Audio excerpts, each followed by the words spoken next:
common question, and there is no one choice of registration. It is a straight that's the best for all. So it's rather subjective. It's like saying, I mean, should I be putting in my child in the SSE stream or ICSE, or should I put in CB or international, when ultimately in college they will all merge? So just to give you a little brief background, I mean, trust is one of the oldest concepts of doing any charity. In fact, if you will look at even some of the largest giving organizations in this country, whether it's the Tata Trust, they are all called trusts. I mean, that's registered as trust, the Sir Dorabji Tata Trust, Ratan Tata Trust, KC Mahindra Trust, the Birla Trust, so on, Godrej Trust, and so forth. It's one of the oldest forms, and it is one of the forms which has been popular for a long time. Societies is even older, if you will, because societies is, if you look at the vintage, it says Societies Registration Act of 1860. In fact, it was a product of India's first revolutionary activities in 1857. It was an act brought in to basically exercise control over literary organizations and a whole bunch of those. Societies Registration Act is, though it's a central law, each state has got its own variation. For example, Karnataka has its own Societies Registration Act with certain peculiarities. In the Northeast, societies are required to revalidate or re-register themselves from time to time. So each state has made its own addition to the Societies Registration Act. Now, in recent years, company has become a very popular mode. And by company, I mean, again, we colloquially use the term Section 8 company, but there is no such thing as a Section company. Section 8 is a provision under the Indian Companies Act, which says a license is given to a private company or a public company, which has for its objects promotion of charity, religion, social work, blah, blah, so and so on. One has to simply download the bare act and just go to Section, you'll find out. And the whole kind of what is a non-profit comes in it, because it says it is prohibited from distributing dividends to its members or shareholders. So it is a popular one because this is again a central law, and whether you are in Delhi, Maharashtra, Gujarat, Madhya Pradesh, Tamil Nadu, wherever in this country, Companies Act is a central law which applies equally to you.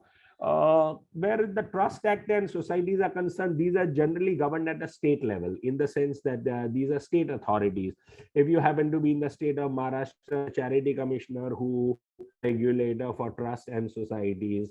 Now, there are many states in this country, Charity Commissioner does not exist, nor is there a Public Trust Act in force. So technically, you could be in a place like New Delhi and you try to register a trust. All you have to do is create a trust deed and register it with the Registrar of Assurances, or deeds as we like to call it.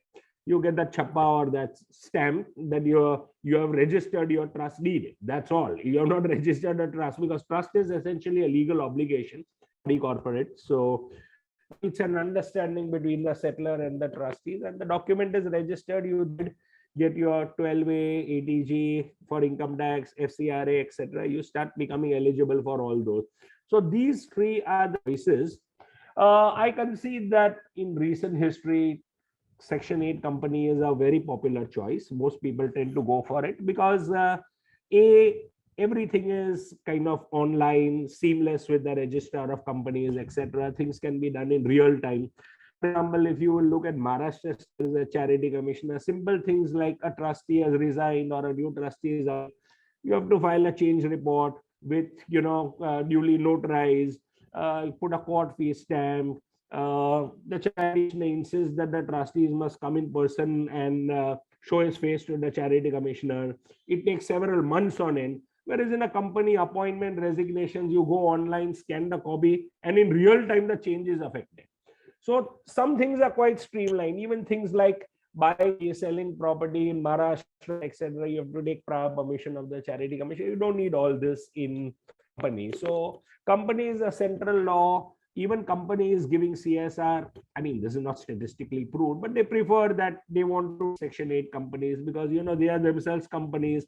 governed under the Companies Act, and they tend to think that, okay, I mean, we understand everything about companies. So this trust is a creature we don't understand. Society, though, certainly we don't understand. Is it a cooperative housing society? Is it a farmers cooperative? What are you?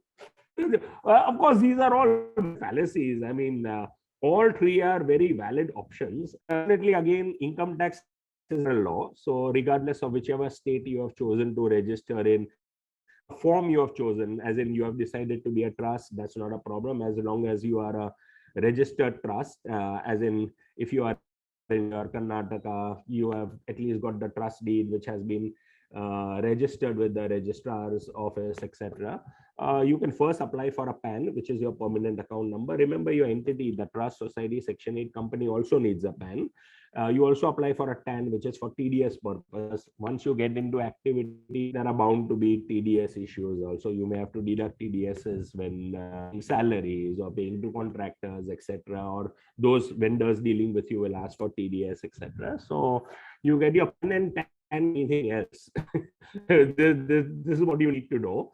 And once that is done, you apply for what is called tax exemption.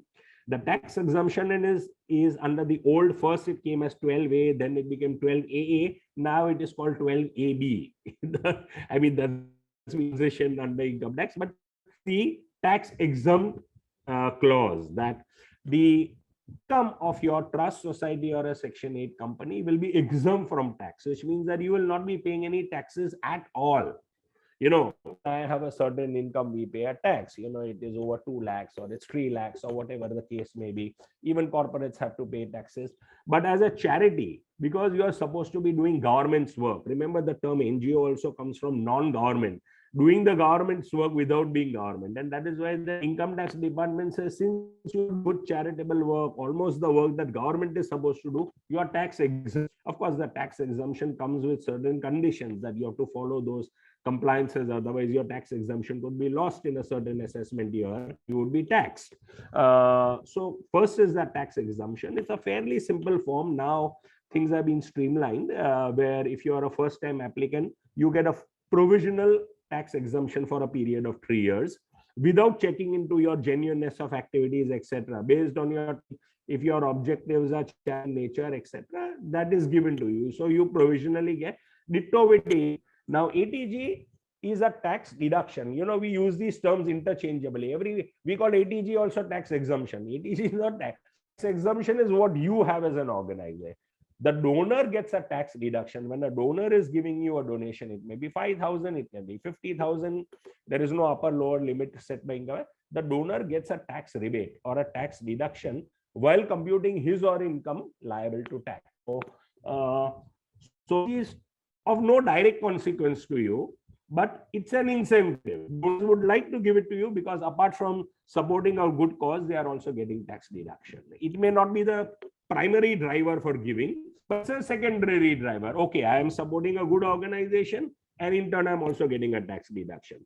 So 12AB now, as it is called, is tax exemption. And both are online processes. You have to fill up simple forms. Some attachments like your trust deed, etc. And no need to go into all the need at this point. But I mean, and once you get that, you have to be compliant with the requirements of income tax to maintain your 12A and ATG. Both now are given for a period of 5 years. Every 5 years, you have to go for a renewal. This was not the case until recently, I mean, recently as until last year. This was something that was proposed in the budget of 2020. And then it has come into effect from last year, where everyone had to go for this revalidation, and the revalidated certificates will be valid for a period of years. First time comers, you get a provisional for 3 years, after which you can again go for 5 years.